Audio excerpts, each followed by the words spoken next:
ပြည်ထောင်စုသမ္မတမြန်မာနိုင်ငံတော်ဒုတိယသမ္မတဦးဟင်နရီဗန်ချောင်းနဲ့ဇနီးတဲ့အခုလိုဒီတီမြို့ကိုရောက်ရှိလာတာဒီဒေသနဲ့ပတ်သက်ပြီးတော့မှကျွန်တော်တို့အခြေအနေဒါမျက်မြင်ကိုတွေ့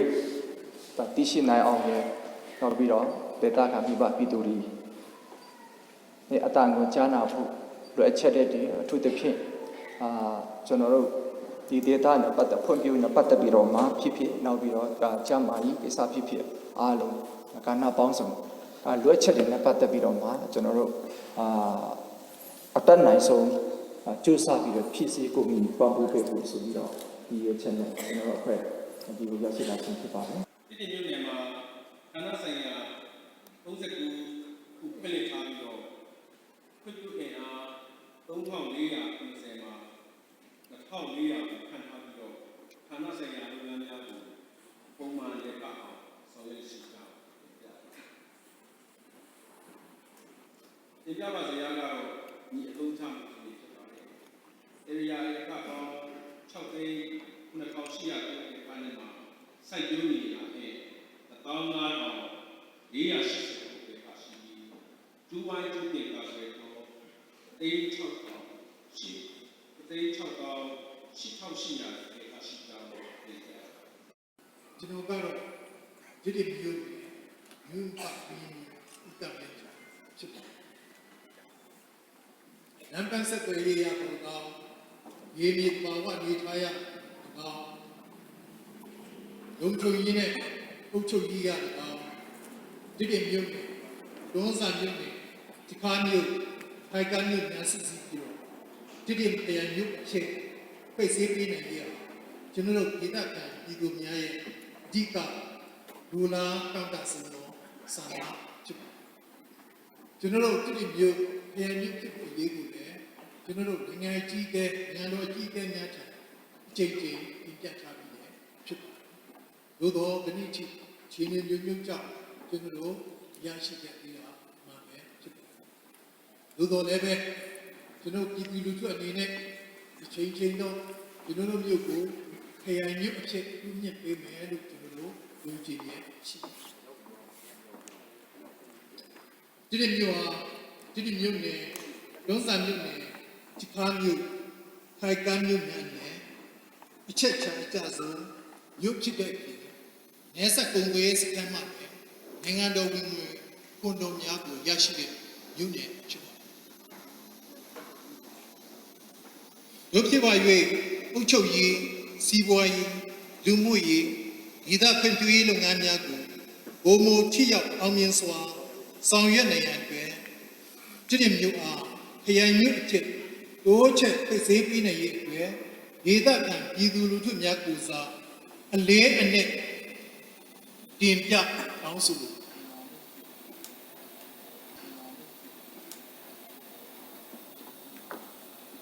ုတိယအချက်အနေဖြင့်ပြင်ပြမယ်ဆိုရင်ဒီမြို့ကလေးလန်းဒီမြို့နယ်ကလေးလန်း2015-2016မိုးရာသီမှာရာသီဥတုဖောက်ပြန်တဲ့အတွက်ကြောင့်မိုင်းတိုင်း96နဲ့9ခုကြားသည့်၎င်းမိုင်းတိုင်း29နဲ့29ကြားသည့်၎င်းလမ်းပဲ့ကျသွားတော့ကြောင့်လမ်းပန်းဆက်သွယ်ရေးမကြခဏပြတ်တောက်သွားခဲ့ယခုလက်ရှိမိုင်းတိုင်း96နဲ့9ခုကြားကိုလည်းကျွန်တော်တို့ချိန်တင်ပြထားပြီးတယ်ဖြစ်ဂဏိတိမူလလမ်းတွေထားရောက်နိုင်သေးပါတာကအားလုံးသိပဲဖြစ်ပါတယ်အတိုင်းတာအချင်းတစ်ဖာလုံးပဲရှိပါတယ်ဒါကြောင့်ထပ်ပါလမ်းများကိုအသုံးပြုသောဒီမြို့နယ်ဒွန်းစာမြို့နယ်ဒီခါမြို့ရီကရာမြို့များရှိအများပြည်သူများ၏စားဝတ်နေရေးလိုနေမှုအခက်ခဲကြုံတွေ့နေပါရပါတော့ကြောင့်နောက်တော့မကြုံတွေ့ရလေအောင်ကလေးကကစွန်စင်းကြံကာလ30တမန်အားတည်ကလေးအရန်လန်းဖြစ်ဖောက်လုပ်ပေးနိုင်ပါရင်လေယုံကြည်လေးစားစွာတင်ပြတတိယအချက်အနေနဲ့တင်ပြလိုတာကတော့ကျွန်တော်တို့ဒီမြို့ဟာပုဂ္ဂလိကလူနေအိမ်များတဖြည်းဖြည်းတိုးတက်လာနေတဲ့အမျှဌာနဆိုင်ရာယုံများ တိုးချက်ဖွင့်လှစ်လာတဲ့အတွက်ကြောင့်မြို့ပြစီမံကိန်းတိုးချက်ဖို့မြေနေရာပေါ်ထုတ်ဖို့အတွက်ခက်ခဲများကြုံတွေ့ရပါတယ်လက်ရှိအနေအထားမှာဒီမြို့မှတ်269ချီလင်တက်ရမှတပ်ပိုင်စုစုပေါင်းမြေဧက480ဧကရှိတဲ့နယ်အသုံးမပြုသောမြေဧကတရားအားမြို့မြေကွက်အဖြစ်ဒိုးချက်နိုင်ရတဲ့ပြန်လည်စွန့်လွတ်ပေးနိုင်ဖို့အကူအညီပေးဆောင်ရွက်ဖို့တင်ပြလို့ဒီကျွန်တော်တို့ချက်တောင်းတဲ့တက်ကုန်းမြေဧကနဲ့ပတ်သက်လို့ကျွန်တော်တတ်တယ်မြေမလောက်မငှဘူးဆိုပါကကျွန်တော်တို့တင်တောင်းမှာမဟုတ်ပါဘူးယခုကျွန်တော်တင်တောင်းတဲ့မြေဧကတရားကြီးတစ်တင်တွန်းစာကာနာမရဲ့အောက်ဘက်အသုံးမပြုသောမြေနေရာများဖြစ်ပါတယ်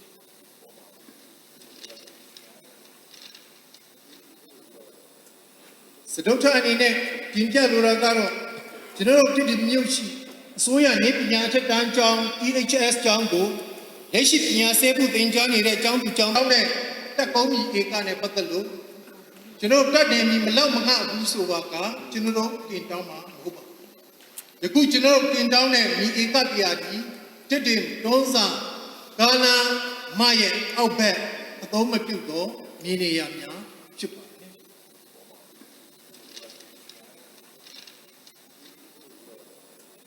စတုထအနေနဲ့ပြင်ပြလိုတာကတော့ကျွန်တော်တို့ဒီမြို့ရှိအစိုးရနေပညာချက်တန်းကျောင်း EHS ကျောင်းကိုလက်ရှိပညာဆဲဖို့သင်ကြားနေတဲ့ကျောင်းသူကျောင်းသားပေါင်း498ဦးကျော်နဲ့အစစ်မြင့်နေပညာများကိုဆက်လက်သင်ကြားနိုင်ရန်နှင့်ကျွမ်းကျင်လုပ်သားများမွေးထုတ်နိုင်ရတဲ့အတွက်တော်၎င်းနေပညာချက်တန်းကျောင်းအစစ်မှအစိုးရဆက်မှုသိပ္ပံ Governmental Institute GTI အဆင့်တို့တိုးမြင့်ဖွင့်လှစ်ပေးနိုင်ပါရန်လေးစားစွာတင်ပြပါဒါပြင်2016ခုနှစ်ဖေဖော်ဝါရီလဒီထဲဝင်ကြီးဌာနရဲ့အမိန့်ကြော်ညာစာအမှတ်400/2016အရဒူးချက်ပြည်စည်းသောခိုင်ကမ်းမြို့မှာကျန်းမာရေးဆောင်ရှောက်မှုမိမိအန်ဒီရဲ့အတွက်ကာကွယ်ဆောင်ရှောက်မှုမရှိသေးတဲ့အတွက်ကြောင့်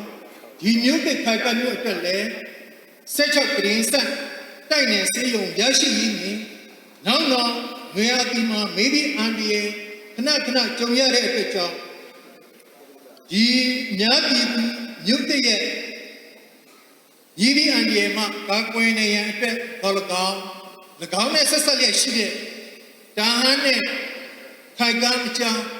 နောက်ပိုင်းနဲ့ခိုင်ကမ်းမချရွာများကဲတင်နိုင်ရန်အတွက်တော်၎င်းခိုင်ကမ်းမြို့တဲ့မှာမြေသက်ဝန်ထမ်းများမြေသက်ရင်များ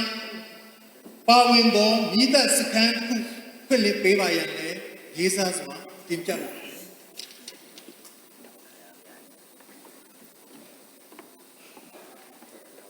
ဒီကုန်းချွအနေနဲ့ပြောရမယ်ဆိုရင်ဒီကနေ့ကျွန်တော်တို့တည်မြုပ်နေအတွင်းရှိဒီသူလူထုပညာရေးဝန်ကြီးဌာနပြည်တော်စုဝန်ကြီးဒေါက်တာမျိုးသိန်းဖြစ်ပါတယ်ခုနကတော့တီးတေမြို့မှာမြို့နယ်မှာကျွန်တော်တို့ဒါ DHS ကျောင်းရှိပါတယ်အဲဒီ DHS ကျောင်းမှာကျွန်တော်တို့ကျောင်းသားကျောင်းသူတွေပညာသင်ယူနေပြီးတော့မှဒီလောက်ကိုင်းခွင့်လန်းအတွက်လုပ်ငန်းတွေအတွက်ကျွမ်းကျင်လုပ်သားတွေအတွက်လိုအပ်နေတဲ့ဒီလူငယ်တွေကိုကျွန်တော်တို့ဒါကျေးဇူးပြုထောင်ပေးနေတာသိရတယ်သူပဲဝင်တော့ပါတယ်ဒီထက်လည်းပဲပို့ပေါ့အစိုးရဒီစက်မှုလက်မှုသိပ္ပံတော့မှာပုံပြီးတော့မှအဆင့်ဒီမှာဆိုတယ်ဒီကျောင်းသားကျောင်းသူလူငယ်တွေကိုဒီ scale လေးပါ workforce ဖြစ်လာအောင်ကျွန်တော်တို့ဒါကျေးဇူးပြုထောင်ပေးဆိုတာအင်မတန်လိုအပ်တဲ့ဒါဒီ GTI ကျောင်းဖြစ်ပါတယ်ကျောင်းလို့ကျွန်တော်အနေနဲ့ဒီဟာကိုအဆိုပြုတင်ပြသွားတဲ့တော့သူပဲကျေးဇူးတင်ရှိပါတော့ပထမဦးဆုံးတင်ပြတယ်။ဒါပေမဲ့ဒီခုလောလောဆယ်ပညာရေးဝန်ကြီးဌာနအနေနဲ့ဆောင်ရွက်နေမှုတွေကိုနည်းနည်းလေးတင်ပြတယ်။ပညာရေးဝန်ကြီးဌာနအနေနဲ့ကျောင်းတွေရဲ့ကလေးတိုင်းကျွန်တော်တို့ကကျောင်းအပ်ဖို့ကျောင်းလေးစီတက်ဖို့ဆရာမကကျောင်းမှာ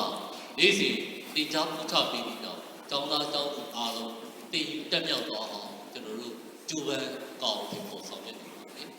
ဒီလိုပဲကျွန်တော်တို့ဒီပညာနဲ့တမွေးတင်တန်းကျောင်းတွေကိုလည်းပဲကျွန်တော်တို့ပညာရေးဝန်ကြီးဌာနအနေနဲ့ THS တွေ GTI ကျောင်းတွေကိုတောင်းယူဆောင်ရွက်နေပါတယ်ဒီခေတ်တော့ကျွန်တော်တို့ THS ကျောင်းဆိုရင် GTI ကျောင်းအဆင့်မြင့်တယ် GTI ကျောင်းကနေ TU အဆင့်မြင့်တယ်ဒီလိုအဆင့်မြင့်ကြီးဆောင်ရွက်ခဲ့တာကျွန်တော်တို့ဒါဟာလာဒီဘယ်လိုလဲဆိုလို့ရှိရင်ကျွန်တော်တို့ဒီပညာရေးကဏ္ဍကြီးလို့ပို့ပြီးတော့စနစ်တကျနဲ့ပေါင်းဖြစ်ပေါ်ဆောင်ရွက်ဖို့ THS ကျောင်းနဲ့လိုအပ်ပါတယ် GTI ကျောင်းနဲ့လိုအပ်တာဖြစ်ပါတယ်ဒါကြောင့်မို့လို့ THS ကျောင်းကိုတော့ပညာရေးဝန်ကြီးဌာနအနေနဲ့အဆင့်ပုံပြပေးဖို့အတွက်တော့ကျွန်တော်တို့အစီအစဉ်ရှိဆိုတာကိုတင်ပြလာပါတယ်။သို့တော့ GTI ကျောင်းဖွင့်ဖို့လို့အတွက်ပညာရေးဝန်ကြီးဌာနအနေနဲ့ကြိုးဆိုပါတယ်။ဖွင့်လက်ဆောင်ရွက်နိုင်ဖို့အတွက်ချင်းပြည်နယ်အစိုးရအဖွဲ့နဲ့ရောတီးတိတ်ကဒေတာအနေနဲ့ရောကျွန်တော်တို့ပြည်သူလူထုနဲ့ရောပူးပေါင်းပြီးတော့ GTI ကျောင်းအသစ်ဖွင့်လက်နိုင်ဖို့အတွက်ပူးပေါင်းဆောင်ရွက်တော့မယ်ဆိုတာလေးကိုကျွန်တော်အနေနဲ့အလေးနဲ့ထားမင်္ဂလာကျွန်တော်ကဆောက်လို့ရပြောင်းစုဝင်ကြီးဆောက်လို့ရဝင်ကြီးလာမယ်ဝင်ကြီးဝေခါနာဒီပြရ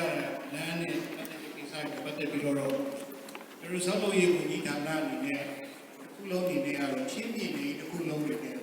ကျွန်တော်တို့အခုအထူးဒီမှာငေးချပြီးတော့ဆောက်ရတဲ့ရှိတယ်ညာနေပြီးပြကြတယ်ဒီချင်းပြည်နယ်မှာကျွန်တော်တို့စာလဲစာလာတယ်ကျွန်တော်တို့နားလဲနေတယ်ကျွန်တော်တို့လည်းအတက်နိုင်ဆုံးကျွန်တော်တို့ကြိုးစားပြီးတော့ဒီဒီမှာရှိတဲ့နောက်ပိုင်းဒီတဲ့ပုံပြီးတော့ဒီတဲ့ပုံပြီးတော့အားရှိခံအောင်ညာဒီမရွေးဘာလို့လာရလဲဘာလို့လာလို့ရလဲလက်ဖြစ်အောင်ွားတဲ့လူတွေကြီးတွေလမ်းသုံးမျိုးတွေလူတွေလည်းဒီအနေနဲ့အင်းကြီးရှင်းရှင်းနဲ့ပွားလို့ရဒီလိုကျွန်တော်တို့ဒီမိုင်းကြီးလေးခုနဲ့ကျွန်တော်တို့ဆောင်ရွက်ပေးဖြစ်တယ်။ဒါမို့ကျွန်တော်တို့ဒီနေ့မှာပဲမတ်လာတယ်မှာပဲကျွန်တော်တို့ဒီဘက်ပိုင်းဆိုရင်ဒီတရားတော်တော်များများကျွန်တော်တို့ဆောင်ရွက်ပေးနေဖြစ်ပါတယ်။ဒါကြောင့်မို့ဒီဘက်ကကျွန်တော်တို့ဒီကားပဲဦးသွားတဲ့ဒါတွေကျွန်တော်တို့ဦးစားပေးပြီးတော့အာစီတရားတွေကျွန်တော်တို့ခန္ဓာရည်ကောင်းတဲ့ကျွန်တော်တို့ရေရှိအရှိခံမဲ့တရားကြီးဒီလိုဖြစ်အောင်ကျွန်တော်တို့ဒီရရှိတယ်ဆိုတာလေကျွန်တော်ပြည်သူလူထုဒီနေရာနေသင်ပြတယ်ခဏမျိုးနယ်ကိုယ်တိုင်ရှင်းပြတဲ့ကလေးတိုင်ခန်းဒီနေရာနဲ့ပတ်သက်လို့တော့ဒီလမ်းကတော့ကျွန်တော်တို့တောင်းဝေးပြည်တာကပိုင်နေလည်းမဟုတ်ဘူးဒါပေမဲ့လည်းဒီနောက်ကျွန်တော်လေ့လာကြည့်တဲ့အခါမှာလေတော့ကြီးခဏတင်ပြရတဲ့နေရာမှာအကယ်ဖောက်မယ်ဆိုရင်တော့ဒါကျွန်တော်တို့မိုင်အားဖြင့်19မိုင်လောက်ကျွန်တော်တို့တက်တာဖြစ်တယ်။ရောမို့ကျွန်တော်တို့အနေနဲ့ဒီရန်ကုန်ကနေပြီးတော့ဒီလမ်းပုံထုတ်တဲ့ဖွဲ့ရတယ်ဒီလမ်းကိုကျွန်တော်တို့အသေးစိတ်ကျွန်တော်တို့တိုင်းတာဒီဖြစ်ပါတယ်။ရောမို့ဒီလမ်းကိုဒါဒီမျိုးဆင့်ဖြစ်အောင်ကျွန်တော်တို့ဆောင်ရွက်ဖို့အတွက်ကကျွန်တော်တွေ့ချက်တွေရကျွန်တော်လမ်းတာချက်တင်လုပ်ငန်းတွေကျွန်တော်တို့တင်ပေါင်း25တန်းအဲဒီလိုဆောင်ရပါမယ်။ဆောင်ရဖို့လိုပါတယ်။ပေနေရဒါတစ်စင်းဒီ60ဒါတစ်စင်းပေ40ဒါတစ်စင်းပေ20ဒါတစ်စင်းဒီလိုကျွန်တော်ဒီဆိုင်နဲ့ချက်ကိုကျွန်တော်ပြန်လေပြီးပြောကြပါမယ်။မှားချက်ကတော့ကျွန်တော်ဒီလေးမြို့ကိုကျွန်တော်တို့ခရိုင်မြို့ကြီးတိုးမြင့်ဖို့ပတ်သက်ဖြစ်ပါတယ်။ဒီနေ့ပတ်သက်လို့လည်းကျွန်တော်တို့လက်ရှိဘယ်လိုအခြေခံဥပဒေပုံမှန်54ရာကျွန်တော်တို့တိုင်းနယ်ပြည်နယ်မှာရှိတဲ့ခရိုင်ဖွဲ့စည်းခြင်းမြို့ဖြစ်ကြောင်းနဲ့ဖွဲ့စည်းခြင်းမြို့နယ်တွေခရိုင်နယ်တွေပြည်ရနယ်တွေများဖွဲ့စည်းခြင်းကျွန်တော်တို့ကြေးရွာအစုများဖွဲ့စည်းခြင်းကျွန်တော်တို့သက်ဆိုင်ရာတိုင်းဒေသကြီးဒီနေ့ဆိုရရဲ့ဒီချုပ်များရဲ့လုပ်ပိုင်ခွင့်အာဏာနဲ့ကျွန်တော်တို့ဘယ်လိုအခြေခံဥပဒေခန့်ထားတော့လုပ်ငန်းစဉ်ပြုဖြစ်တယ်။ဒါကြောင့်လည်းသက်ဆိုင်ရာတိုင်းဒေသကြီးဒီနေ့ဒီချုပ်များနေတယ်ဒီလိုသက်ဆိုင်ရာနယ်မြေလိုက်မှာရှိနေတဲ့ကြေးရွာတွေစုစည်းပြီးကြေးရွာအစုဖြစ်ပြင်ဆင်မှုချက်ဖွဲ့စည်းခြင်းကြေးရွာရဲ့အုပ်စုနယ်တွေများကြောင်းတဲ့တတ်မှတ်ခြင်းဒီကြေးရွာအုပ်စုတွေကမြို့ဖြစ်ကြောင်းတဲ့ဘုရားတဲ့ကြေးရွာအုပ်စုတွေမြို့ဖြစ်ကြောင်းတဲ့ခြင်းဆောင်းနေရှိ ဒီနေရာမှာတော့ကျွန်တော်တို့မြို့နယ်ကြီးကြောင်းတဲ့ဖွဲ့စည်းဖို့ကတော့ကျွန်တော်တို့ဖွဲ့စည်းပုံအခြေခံဥပဒေမှာမြို့နယ်ပေါင်း330ကိုပြဋ္ဌာန်းထားတာဖြစ်တဲ့အတွက်မြို့နယ်အဆင့်တတ်မှတ်ဖို့ကတတ်သက်ချက်ရှိတယ်ပဲသက်ဆိုင်ရာဝန်ကြီးချုပ်များအနေနဲ့မြို့ဖြစ်ကြောင်းတဲ့မှုကိုတော့ဒေသရဲ့လိုအပ်ချက်တွေစီစစ်ဆောင်ရွက်နေရှိတယ်ကျွန်တော်တို့ရှင်းနေပြပြလို့ပါတယ်။လာတူပဲခရိုင်ဖြစ်ဖွဲ့စည်းခြင်းမှာပဲကျွန်တော်တို့ရှိနေတဲ့ဒေသရဲ့အခြေအနေဒေသတွေမှာရှိနေတဲ့ခရိုင်တွေမြို့နယ်တွေရဲ့အခြေအနေပေါ်မူတည်ပြီးတော့ခရိုင်ဖြစ်စုစည်းဖွဲ့စည်းရတယ်ရှိတယ်။ခရိုင်ဖြစ်ဖွဲ့စည်းတဲ့အခါမှာကျွန်တော်တို့အခြေခံအားဖြင့်ကတော့ကြေးအောင်စုကနေမြို့ဖြစ်ပြောင်းလဲပြီးဖွဲ့စည်းပြီးဆိုရင်ကျွန်တော်တို့ဝန်ကြီးဌာနအားလုံးရဲ့ဝန်ထမ်းဌာန22ခုကျွန်တော်တို့ဖွဲ့စည်းတာဝန်ပေးရတယ်။မူလကြေးအောင်အဆင့်မှာရှိပြီလေမြို့ဖြစ်သွားပြီဆိုရင်ကျွန်တော်ဌာနဆိုင်ရာဝန်ထမ်း22ခုအဲ့ဒီမှာတာဝန်ချထားပေးရမှာဖြစ်တယ်။လာတူပဲမြို့နယ်ဖြစ်ပြောင်းလဲပြီးဆိုရင်ဌာနဆိုင်ရာဝန်ထမ်း29ခုဖြစ်ကျွန်တော်ပြောင်းလဲရမှာဖြစ်တယ်။လာတူပဲ KIC ဖြစ်လာပြီးဆိုရင် KIC နဲ့ပြောပြီးတော့ဝန်ထမ်းဌာနတွေ KIC ဝန်ထမ်းတွေဖြစ်ပြီးဖွဲ့စည်းရမှာဖြစ်တယ်။ဒါကြောင့်ဝန်ကြီးချုပ်များအနေနဲ့ပဲဖွဲ့စည်းပုံအခြေခံဥပဒေကိုပြုထားတဲ့လူပိုင်ခွင့်ကိုသုံးချပြီးဒီလိုသက်ဆိုင်ရာမြို့နယ်တွေကလက်ခံနိုင်စွမ်းကျွန်တော်တို့ KIC မြို့နယ်အဆင့်မြို့အဆင့်ဖွဲ့စည်းတဲ့အခါမှာရောက်ရှိလာတဲ့ဝန်ထမ်းဌာနတွေရဲ့အခြေအနေပေါ်ကိုဒီလက်ခံနိုင်စွမ်းတဲ့ဒီဝန်ထမ်းတွေရဲ့တာဝန်ထမ်းဆောင်မှုပေါ်မူတည်ပြီးဝန်ကြီးချုပ်များကလည်းဖက်ဖက်ကနေသက်ဆိုင်ရာဒီနေ့အစိုးရရဲ့ကက်ဘိနက်ဆုံးဖြတ်ပြီးပြင်ဆင်ကြောင်းနေရှိပါတယ်။ဒါကြောင့်လည်းကျွန်တော်တို့ဒီနေ့အစိုးရကာလအတွင်းမှာကိုပဲသက်ဆိုင်ရာတိုင်းဒေသကြီးပြည်နယ်လိုက်ကနေကြေးရောအစိုးရကနေမြို့ဖြစ်ကြောင်းနေပါတယ်။နောက်ပဲဦးစီးဌာနကချပေးရမယ်။မြို့နယ်ပြည်ဦးစီးဌာနမြို့သက်ဆိုင်တဲ့ကျွန်တော်တို့ရဲစခန်းဖွင့်ခြင်းလိုအပ်တဲ့မိသားစခန်းဖွင့်ခြင်းတွေကိုလည်းကျွန်တော်တို့မြေပြင်ဖွင့်စစ်စစ်ဆောင်ရရှိပြီးမဖြစ်မနေဖွင့်လှစ်ရမယ့်ဌာနတွေကိုတော့ကျွန်တော်ဦးစားပေးဖွင့်လှစ်နေပြီးဖြစ်ပါတယ်။ဖွင့်လှစ်ရန်ကြာရှိနေတဲ့ဌာနများကိုလည်းသက်ဆိုင်ရာပြည်နယ်အစိုးရတွေနဲ့ကျွန်တော်တို့ပေါင်းစပ်ညှိနှိုင်းပြီးဆက်လက်ဆောင်သွားမှာဖြစ်ကြောင်းကျွန်တော်တို့လည်းပြန်လည်ရှင်းလင်းတင်ပြတို့တမိုင်းရဲ့အားစားဝင်နေတာမာပြည်လုံးမှာတမိုင်းဆက်ရှောက်ပြီးပေးတဲ့ဒီနေရဲ့တို့တဲ့ဦးစားပေးပြီးဆောင်ရွက်နေတယ်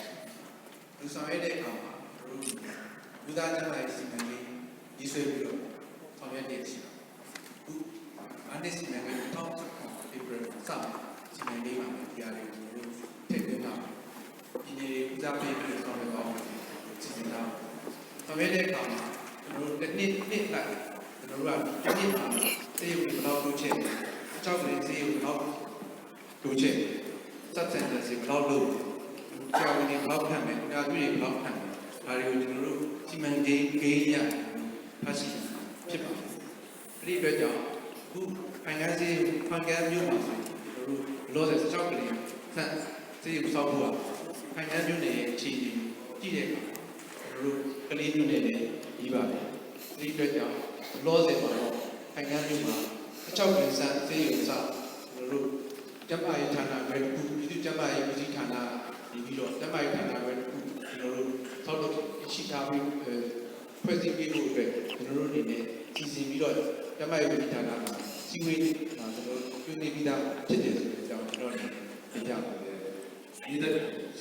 ချစ်တယ်ဘာလို့လဲဆိုတော့တို့ကရှိတယ်လောကီမှာတော့လာကြည့်တယ်အခါကြည့်တယ်နောက်ပြည်သူတွေလည်းဘောဘောစစ်ချင်တယ်ဘယ်လိုလဲတော့ဒါကြည့်တယ်တဲ့ဒီလည်းခေရရပြီးတော့ဒီပလန်တော့ပြီးတော့အခါကြည့်ပြီးတော့ဒီအိမ်တော့ကိုနောက်ချစ်တဲ့တော့ပိုင်းမှာလည်းပြည်သက်မတူဘူးဘယ်လိုဝခေရရှိပြီးတော့ခေရတော့ကိုစီလို့ရှိတယ်ဒါလည်းတော်တော်လေးကိုလာဘတ်ဆက်တော်ရင်လည်းကောင်းတာဖွတ်ချုပ်ကိုလည်းကောင်းတာနောက်အဖက်ဖက်ကတိုးတက်ကိုလည်းရှင်းတာဒီငယ်ကဲနိုင်စားတယ်အဲ့မှာတိုးတက်ကိုလည်းအများကြီးရှင်းတာပဲချစ်တဲ့လို့ဆိုတော့လာဘတ်ဆက်တော်ရင်မှာတပြုတ်နဲ့တပြုတ်တော်တော်လေးကိုတက်ခဲနေသွားလာနေရပါတယ်ချစ်တဲ့တော့ပိုင်းနဲ့ပြောက်ပိုင်းဒီကနေ့လူရတိမှာတော့လမ်းပေါ်ပြီးမိုးရတယ်ချစ်မရွေးသွားလာတဲ့လမ်းပေါ်ပြီးတော့ဒါပေမဲ့ခုနဒီတော့ဆိုရင်ဒီလမ်းပေါ်ကနေပြည့်စုံပြီးတော့တော်တော်ချစ်နေတယ်လမ်းပေါ်ဆက်ကိုဘောမန်တော့ဘောဖို့တူတော့ဆိုပြီးချစ်မဒီမမာလေးဆိုပြီးတော့ဘုံကြအများကြီးကြပြီးတော့ချစ်မကြီးဆိုပြီးတော့စစ်တာပဲအဲ့လိုဖြစ်ပါအဲ့ဒါတော့ထုတ်ပြီးပြောရရင်တော့လောလောဆယ်မတူပြင်းနဲ့